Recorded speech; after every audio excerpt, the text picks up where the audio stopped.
Good morning students. Community medicine का जो हमारा आज का लेक्चर रहेगा वो हमारे लास्ट जो लेक्चर हमारा चल रहा था मोड्स ऑफ ट्रांसमिशन, उसी के ही कंटिन्यूशन में है। तो देखिए, मोड्स ऑफ ट्रांसमिशन, इसमें हम लोग क्या बात कर रहे थे?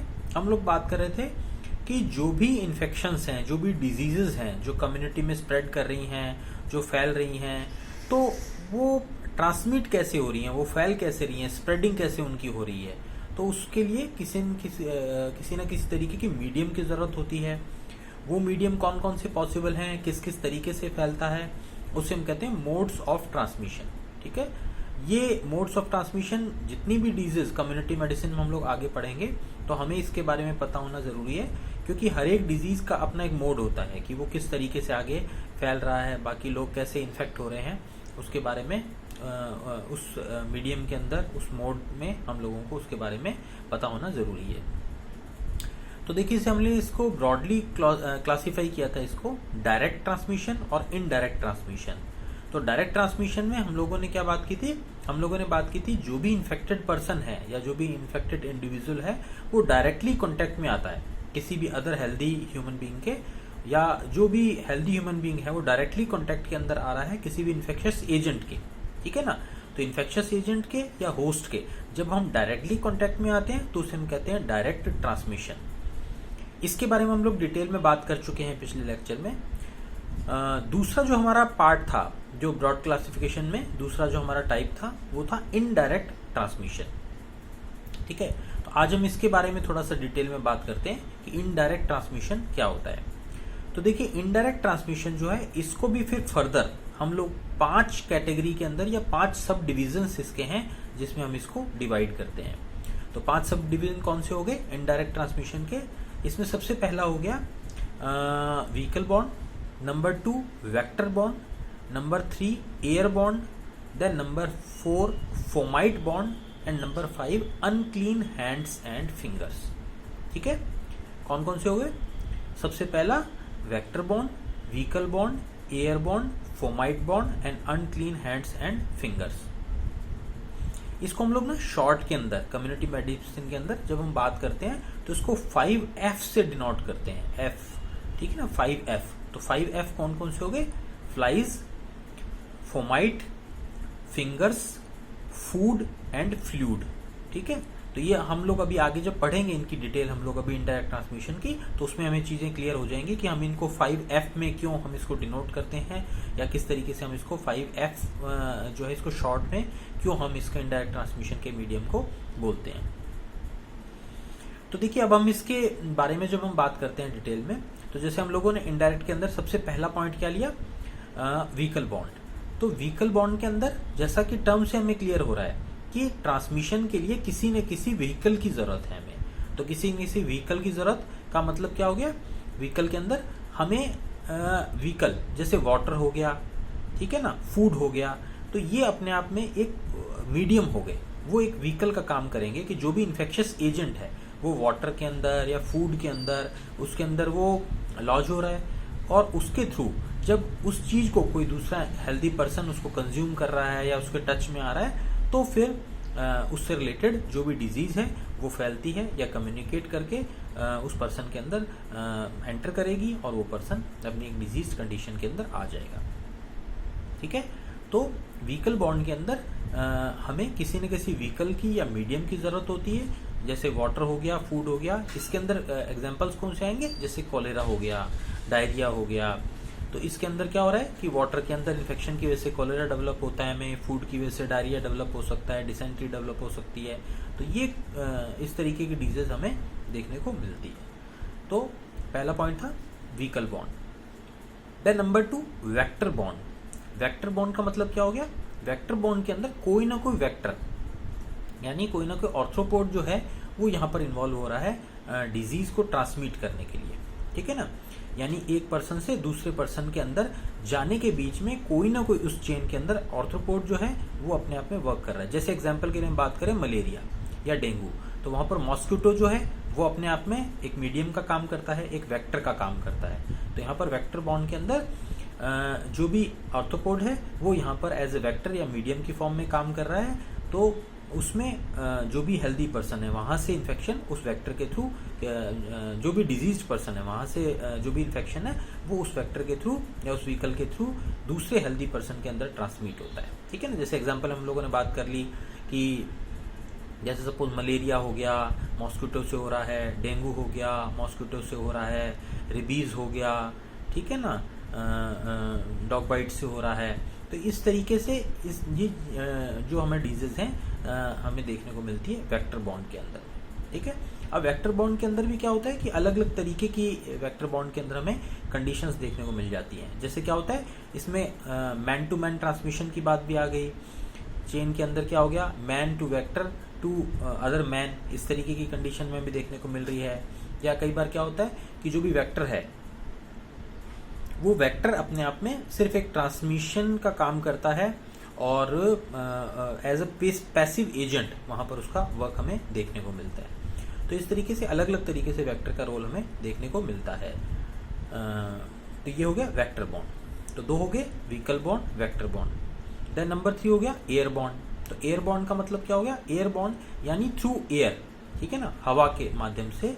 जैसे सपोज किसी पर्सन में कोई इन्फेक्शन है, वो अपना जो भी इन्फेक्शन है, जो भी वायरस बैक्टीरिया जो हैं वो उससे निकल करके एयर के अंदर ट्रांसमिट होंगे और एयर से फिर जो भी लोग उस एयर को इनहेल कर रहे हैं या कांटेक्ट में आ रहे हैं उनके अंदर वो इन्फेक्शन एंटर कर सकता है और उसकी वजह से उससे रिलेटेड जो भी पैथोजेनिसिटी है वो डेवलप हो सकती है। तो एयरबॉर्न के अंदर जो भी मीडियम होगा, जो भी यहाँ पर जो सोर्स होगा इन्फेक्शन का, उसको किसी मीडियम यानी एयर की जरूरत है और एयर के थ्रू वो एक पर्सन से दूसरे पर्सन में फैलता है। इसके अंदर भी फिर एयरबॉर्न के अंदर भी दो तरीके के होते हैं हमारे यहाँ पर, ठीक है ना। एक तो होता है ड्रॉपलेट और एक होता है डस्ट। तो ड्रॉपलेट का मतलब क्या हो गया, ड्रॉपलेट इन्फेक्शन का मतलब ये हो गया कि यहाँ पर हमें जो भी मीडियम है, जो भी इन्फेक्शियस एजेंट है वो किसी भी हेल्दी पर्सन से निकलेगा बॉडी से और वो ड्रॉपलेट की फॉर्म में एयर के अंदर, हवा के अंदर जो है वो सर्कुलेट होगा और उससे जो भी उसके कांटेक्ट के अंदर लोग आ रहे हैं वो जब उस इन्फेक्टेड एयर को अपने अंदर इनहेल करेंगे तो उनकी बॉडी में वो डिजीज होने की पॉसिबिलिटी हो जाएगी या होने के चांसेस बढ़ जाएंगे। लेटेस्ट एग्जांपल में जैसे अभी हम लोग कोरोना वायरस का इतना हम लोग देख रहे हैं, हमारी कम्युनिटी में स्प्रेडिंग हुई हुई है, पैंडेमिक कंडीशन हमारे सामने है। तो यहाँ पर जो मीडियम है, यहाँ पर जो कॉज हम लोग देखते हैं यहाँ पर या मोड ऑफ ट्रांसमिशन हम देखते हैं तो वो यही है, ये ड्रॉपलेट इन्फेक्शन, ठीक है ना। एयरबॉर्न ड्रॉपलेट इन्फेक्शन ट्रांसमिशन जो है वो यहाँ पर हमें देखने को मिलता है। तो यहाँ पर क्या हो रहा है, हम लोग देखते हैं ना कि मास्क हम यूज कर रहे हैं, ठीक है। तो मास्क हम लोग क्यों यूज करते हैं, ताकि अगर सपोज कोई इन्फेक्टेड पर्सन है वो स्नीज कर रहा है, कफिंग उसकी हो रही है, तो खांसने से या छींकने से उसकी बॉडी से जो भी वायरस है उसके जो भी वायरस है उसकी बॉडी से निकल करके एयर के अंदर ड्रॉपलेट फॉर्म के अंदर रहते हैं और उसकी वजह से जब उनके कांटेक्ट में कोई हेल्दी पर्सन आता है तो उसके इनहेलेशन से उनके अंदर वो इन्फेक्शन होने की पॉसिबिलिटी रहती है। तो अभी हम लोग जैसे दो मेजर पॉइंट पर फोकस कर रहे हैं कोरोना वायरस के अंदर, एक तो मास्क का यूज ताकि वो जो ड्रॉपलेट इन्फेक्शन है वो इन्फेक्टेड पर्सन से बाहर नहीं आ सके, और दूसरा डिस्टेंस की हम बात जो करते हैं, हम बात करते हैं ना कि 2 मीटर का डिस्टेंस जो है वो होना जरूरी है। तो उसके अंदर क्या होता है कि वो जो ड्रॉपलेट हैं उनका जो उनकी इफेक्टिवनेस जो है वो 2 मीटर के बाद में कम हो जाती है। जैसे अगर कोई पर्सन कफिंग कर रहा है, स्नीजिंग कर रहा है, तो जो भी ड्रॉपलेट है वो उस पर्सन के 2 मीटर के एरिया तक वो छींकने या खांसने से जाते हैं। अगर उस विसिनिटी के अंदर या उस एरिया के अंदर हेल्दी पर्सन नहीं आ रहा, दूर है, तो होने की प्रोबेबिलिटी उसकी बहुत कम हो जाएगी उस कंडीशन, ठीक है ना। तो इसीलिए हम लोग जो भी लेटेस्ट बात करते हैं कि मास्क और 2 मीटर डिस्टेंस, ये जो हम बात करते हैं ये इसीलिए करते हैं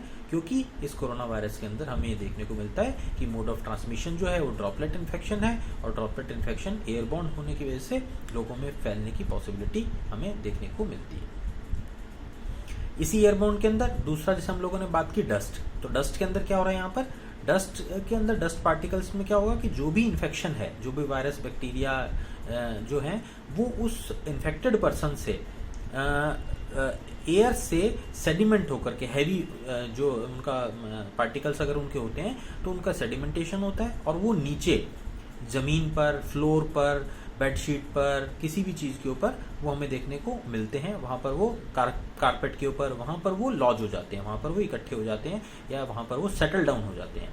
और अब उस कंडीशन में कोई भी पर्सन जब उनके कांटेक्ट में आता है तो फिर उसमें वो डिजीज़ होने की या इन्फेक्शन होने की पॉसिबिलिटी बढ़ जाती है। तो इस तरीके से डस्ट के अंदर हम लोग क्या देखते हैं कि वही वायरल इन्फेक्शन एयर के थ्रू डस्ट की फॉर्म में हमारी जो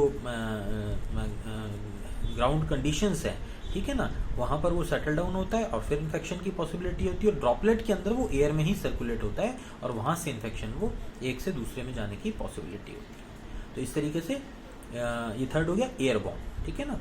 the number is fomite bond. Fomite bond का मतलब क्या होता है कि फोमाइट यानी जो इनएनिमेट जो आर्टिकल्स होते हैं उनके ऊपर जब इन्फेक्शियस एजेंट है वो इकट्ठे होते हैं या वहाँ पर उनका प्रेजेंस होती है, ठीक है ना। इनएनिमेट का मतलब क्या हो गया, जैसे सपोज किसी पर्सन को खांसी जुकाम कुछ भी वायरल इन्फेक्शन है, अब वो जिस ग्लास को पकड़ रहा है, जिस कप को यूज़ कर रहा है, जिन प्लेट्स को यूज़ कर रहा है, जिन बेड्स को यूज़ कर रहा है, जिन क्लोथ्स को यूज़ कर रहा है, जिन टॉवल्स को यूज़ कर रहा है, वो जिन जिन चीज़ों को यूज़ कर रहा है उन चीज़ों को यूज़ करने से वो वायरस या बैक्टीरिया उन चीज़ों के ऊपर आ सकते हैं। और उन इनएनिमेट आर्टिकल्स के ऊपर आने के बाद में अगर कोई हेल्दी पर्सन उन्हीं चीज़ों को टच करता है या उनके कॉन्टैक्ट में आता है तो फिर उसके अंदर भी ये वायरस या बैक्टीरिया चले जाएंगे और वो भी पर्सन इन्फेक्टेड हो जाएगा। तो इस कंडीशन में इनएनिमेट जो आर्टिकल्स होते हैं उनके ऊपर जब इन्फेक्शंस होते हैं या वायरस बैक्टीरिया प्रेजेंट होते हैं और वो अनहेल्दी से हेल्दी पर्सन के अंदर ट्रांसमिट होते हैं उन आर्टिकल्स के थ्रू, तो इसे हम कहते हैं फोमाइट बॉन्ड। इसमें एग्जांपल्स के अंदर कौन से आ जाएंगे, जैसे सपोज डायरिया, डिसेंट्री, स्कैबीज, ये इस तरीके की जो डिजीज होती हैं ये हमें यहाँ पर देखने को मिलती हैं जो कि फोमाइट बॉन्ड होती हैं, ठीक है। The number 5 and last one is unclean hands and fingers. Unclean hands and fingers का मतलब क्या है कि अगर हम हाथ साफ नहीं करते, हाथ धोते नहीं हैं हम लोग, हमारे हाथ अगर गंदे हैं तो फिर क्या होगा कि सपोज हमारा डेली शेड्यूल है, हम घर से बाहर भी निकलते हैं, बच्चे हैं स्कूल जाते हैं, जो एडल्ट हैं वो अपने ऑफिस में जाते हैं, जॉब पर जाते हैं, फीमेल्स हैं वो घर का काम कर रही हैं, तो इस तरीके से सभी लोग जो हैं किन्हीं किन्हीं चीज़ों के दिन भर में कॉन्टैक्ट में आते हैं। और अगर वो जिन जिन चीज़ों को छूते हैं उनके कॉन्टैक्ट में आते हैं और उन्हीं अनक्लीन हैंड्स उन चीज़ों कॉन्टैक्ट में आने के बाद में अगर उन चीज़ों में कहीं पर भी कोई इन्फेक्शन है, प्रेजेंट है, कोई वायरस बैक्टीरिया कहीं पर भी प्रेजेंट है, तो उन हाथ को टच करने के बाद फिर हम अगर सपोज उन्हें कहीं भी और टच करते हैं तो वो, या उन्हीं चीज़ों को जब हमारी बॉडी में हम जब टच करते हैं हाथों को, जब हम उन इन्फेक्टेड हैंड से अगर हम कुछ खा रहे हैं, हम कुछ पी रहे हैं, तो वो हमारी बॉडी के अंदर जाने की पॉसिबिलिटी रहती है। जैसे हम लोग बाहर से आते हैं, बाहर से आने के बाद में एक जनरल हम लोग क्या हेल्थ हाइजीन के अंदर क्या एक मैसेज देते हैं या एक हेल्थ अवेयरनेस हम लोगों में क्या हेल्थ एजुकेशन देते हैं कि बाहर से जब भी आप बाहर से आएँ तो अपने हैंड वॉश करने चाहिए, ठीक है ना। आपको सोप से, हैंड वॉश से आपको अपने हाथ अच्छे से साफ करने चाहिए, धोने चाहिए। बच्चों में भी हम ये हैबिट डालते हैं, उन्हें गाइड करते हैं हम लोग कि जब बाहर से खेल करके आएँ तो आकर के सबसे पहला काम आपका क्या होना चाहिए कि आप हाथ धोएं, ठीक है ना, हैंड वॉश करें। किस लिए, ताकि अगर हमारे हाथों के अंदर कोई अनक्लीन कुछ इस तरीके के हाथ जो हैंड्स हैं हमारे, उनमें कोई वायरस बैक्टीरिया या कोई भी इन्फेक्शियस इस तरीके की पॉसिबिलिटीज अगर वो हैं, तो वो जब हम घर में आने के बाद में हम अगर कुछ खा रहे हैं, पी रहे हैं या चीज़ों को टच कर रहे हैं तो उनके थ्रू हमारी बॉडी में या घर के अदर मेंबर्स जो हैं उनकी बॉडी में वो स्प्रेड ना करें। तो इसके लिए इन चीज़ों का ध्यान रखना ज़रूरी है। इसी तरीके से अभी कोरोना वायरस के अंदर भी हम लोग यही बात करते हैं कि आप हैंड सैनिटाइज करें, आप हैंड वॉश करें, ताकि अगर आप उसके कांटेक्ट में कहीं पर भी आपके हाथ आए हैं, ठीक है ना, तो वो आपकी बॉडी के अंदर आपके आप फेस को टच करते हैं, नोज़ को टच करते हैं, माउथ को टच करते हैं, तो आपकी बॉडी के अंदर उसकी जाने की पॉसिबिलिटी मिनिमाइज हो जाए। इसीलिए बार बार सैनिटाइजेशन का बोल रहे हैं हम लोग, या हैंड वॉश की हम लोग बात कर रहे हैं, तो इसीलिए करते हैं ताकि वो इन्फेक्शन उन अनक्लीन हैंड्स या फिंगर से हमारी बॉडी के अंदर ना जा पाए, ठीक है। तो ये इनडायरेक्ट ट्रांसमिशन के जो फर्दर 5 सब टाइप्स थे उनके बारे में हम लोगों ने बात की। तो आई होप कि आप लोगों को ये टॉपिक समझ में आ गया होगा, मोड्स ऑफ ट्रांसमिशन। इसमें हम लोगों ने दोनों ही बातें की हैं। लास्ट लेक्चर में हम लोगों ने डायरेक्ट ट्रांसमिशन की बात की थी, आज हम लोगों ने इनडायरेक्ट ट्रांसमिशन की बात की है। तो इसके अंदर जो वेरियस टाइप्स हैं अलग अलग, उन सब के बारे में हम लोगों ने बात की कि कौन कौन से मोड्स होते हैं ट्रांसमिशन के, कैसे हमारी डिजीजेज जो हैं कम्युनिटी के अंदर स्प्रेड करती हैं, फैलती हैं, एक से दूसरे व्यक्ति के अंदर जाने की पॉसिबिलिटीज़ होती हैं। तो वो अलग अलग टाइप की डिजीज़ कौन कौन सी जो हैं वो तो हम लोग आगे बात करेंगे ही, बाकी अभी जैसे मोड्स के अंदर हम लोगों ने उससे रिलेटेड बात की कि उनको फैलने के तरीके कौन कौन से होते हैं, और विद एग्जांपल कि उनमें से कोई डिजीज, जैसे एग्जांपल की हमने बात की कि ये डिजीजेज जो हैं वो पॉसिबल डिजीज हैं जो इस तरीके से फैल सकती हैं। ठीक है, नेक्स्ट लेक्चर में फिर हम लोग नए टॉपिक के बारे में बात करेंगे। Thank you.